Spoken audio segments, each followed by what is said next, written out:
Listen up, today we're gonna cook with one of my favorite fruits in the whole world. It's gonna shock you, eggplant. And you probably dislike it because it was either bitter and or soggy. Both a result of poor cooking techniques. We're gonna solve that today. You're here, I'm here. It's time we both give eggplant a second chance. Let me show you how to master it. Life can be a struggle, but a good meal doesn't have to be.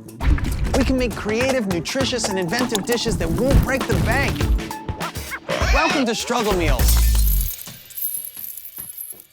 Before we start cooking with the eggplant, let me show you how to pick one out. First thing, look for a healthy, shiny skin. Examine around the green part, make sure there's no mold, make sure it's not super soft. Start touching the eggplant. You know, you want your finger to depress a little bit, but you want it to spring back. You're not looking for something overripe like an avocado. Firmer is better in this situation. Now that you know what to look for in an eggplant, let's get cooking. If we're gonna fall in love with eggplant, eggplant parm is a great place to start. Today, I'm using graffiti eggplant for this dish. The outside, look at it. It's white and purple speckled, so pretty, but the inside has fewer seeds, and that means less bitter. It's a great eggplant to start with. All right, so we're gonna take off the little nubby here, and now we are going to cut like this. Get some pieces here. As you can see, they're relatively void of seeds. This is pretty Spartan. And I can tell right away that it's not gonna be super bitter. This is a win. Regardless of how many seeds are in your eggplant, you should try to extract the bitter moisture from within. This is how you do it. You just lay out some pieces, you go like that, and you totally over salt it.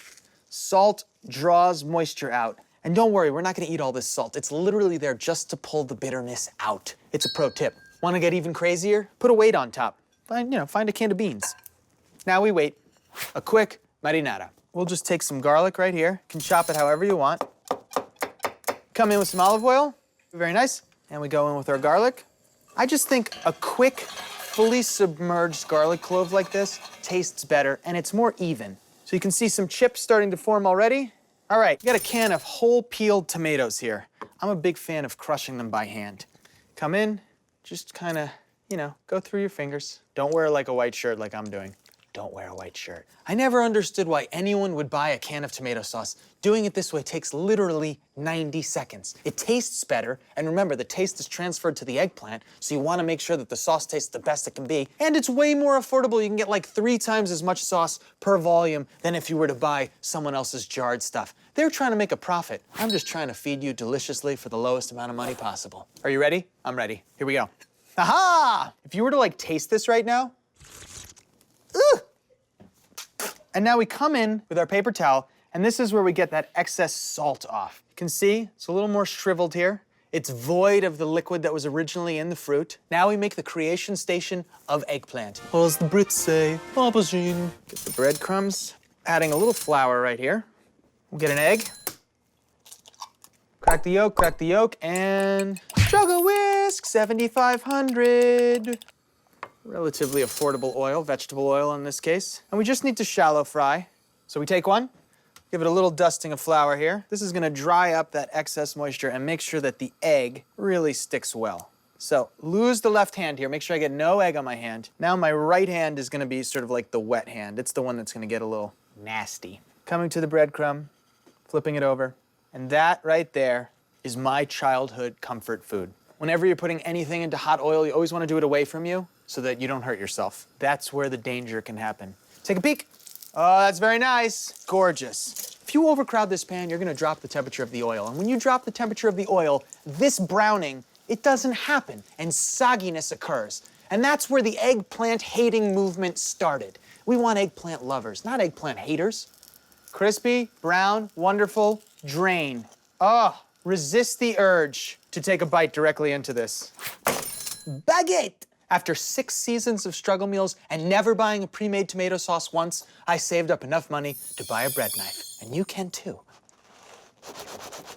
In half. Beautiful. 4 eggplant parms. Come in with a little sauce first. It wouldn't be eggplant parm without some Parmesan. You know the drill. It is much more affordable to buy cheese in the block form and grate it yourself. It lasts longer and it tastes better. Saving money never tasted so good, my friend. Some more sugo di pomodoro. Hit it with some mozz. I think the two in concert with each other are a symphony. Let's talk about our ovens really quickly. We just want to melt this cheese and toast the inside of our bread. That means that we need to use the broiler. The broiler is the element on the top part of your oven, and it just heats the top. It's like a giant industrial toaster. So let's go to the broiler. Pay attention. It only needs like 2 or 3 minutes under the broiler. Beautiful. Got nice bits of melty pizza cheese with those little brown bubbles that I relish. You can see the eggplant is holding its shape really, really nicely.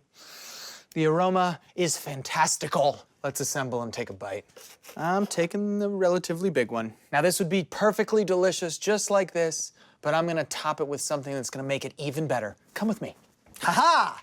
The Struggle Herb Garden. With a minimal investment, I'm able to cultivate and maintain my own fresh herbs. These are tastier than buying fresh herbs, and there's less waste because it's still alive. So I can just pick 1 or 2 basil leaves, which is my favorite herb, and move on with my life. These will be here for all my dishes in the weeks and months ahead. Don't forget the basil, sweet flavors will amaze you. This is $1.98.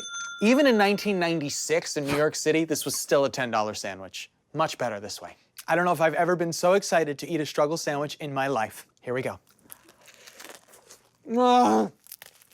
If you don't have oil going down your chin, you ain't doing it right. Those 2 big bites were Frankino the Bambino. He came out inside of me because that's what I ate growing up. This is delicious. It's not bitter. It's not soggy. I literally just taste a fried breadcrumb thing. It almost tastes like a French fry covered with delicious tomato sauce, melty cheese, and fresh basil. For $1.98, you should give it a try. You're gonna love it. I promise you.